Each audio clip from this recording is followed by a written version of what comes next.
its nuclear-capable strategic bombers arrived in Venezuela this week. The Venezuelan crisis has entered a new phase. If Russia continues talks about these undetectable missiles, China will likely feel threatened. It's been reported that China has up to 300 nuclear warheads. The CIA strongly believes North Korea has accumulated enough nuclear material to create one or possibly two weapons.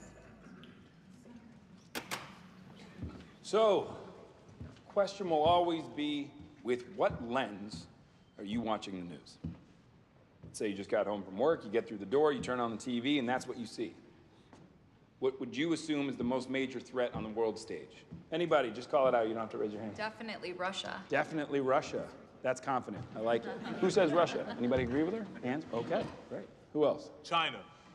Stop yelling at me, but China is a good answer. Anybody? Who else? China? North Korea? North Korea. Any North Korea takers? And Venezuela? Anybody? Nope. Oh, yeah. One guy in the back. A little worried about Venezuela. Everybody's cool with Venezuela? No threat? Okay. Let me ask you this. Which one of these places can claim to have the largest oil deposit on the planet? More than Saudi? More than Iran? Wow. Okay. What about things like gold? More than all the mines in Africa combined?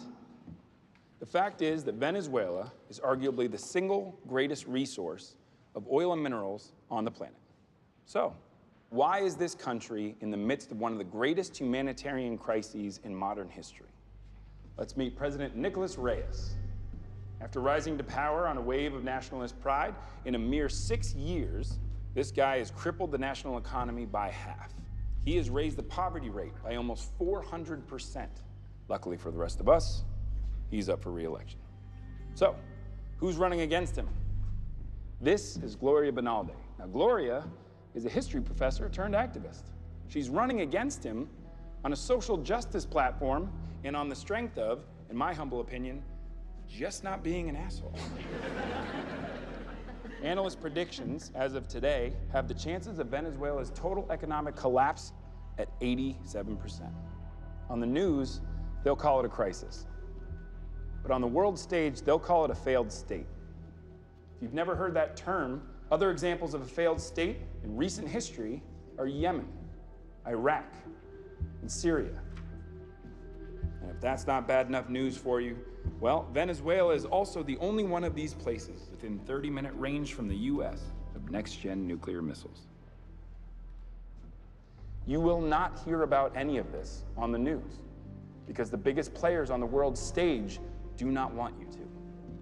To them, unstable governments are nothing more than the greatest of opportunities. So, Russia, China, can never be the most major threat until countries like Venezuela leave the door open to our very own backyard.